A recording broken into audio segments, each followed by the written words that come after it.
جو میرے دوستو مسجداں دے بھی مالک بن گئے نے، مولویاں دے بھی مالک بن گئے نے، دین دے بھی مالک بن گئے۔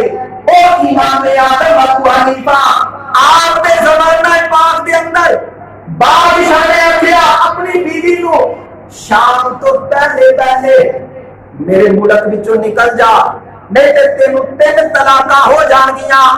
ہن تو جہاز ہی کوئی نہیں، عورت رات سی چل دی امام اعظم دے کول آ گئی۔ امام اعظم مسجد میں بیٹھے درس دے رہے ہیں، زور دا وقت ہویا امام پاک درس دے رہے ہیں، اثر دا وقت ہویا امام پاک درس دے رہے ہیں، شام دا وقت قریب ہے۔ بیوی پردے کی حالت نہ رو کے کہندی ہے حضور میں بادشاہ دی سلطنت وچوں نہیں نکل سکتی، جے میں نہ نکلی میرے 3 طلاقاں نے۔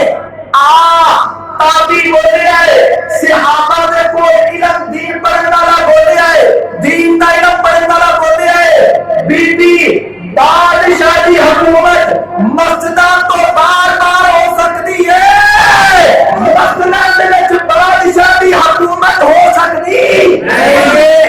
بولو مسجداں وچ بادشاہ دی حکومت ہو سکتی نہیں۔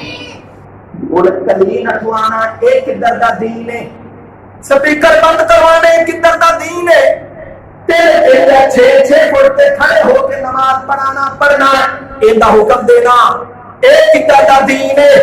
ایک کام کرنے نال بندہ ایمان تو فارغ ہو جاتا ہے، لوگوں شریعت دا مالک اللہ ہے، شریعت دا مالک رسول اللہ ہے۔ جب اللہ کے رسول نے یہ نماز پڑھنے کا حکم نہیں دیتا، پھر یہ فرمایا ہے مسجد اللہ نے کرنے ان دے تے حکومت بھی سونے اللہ دی ہے۔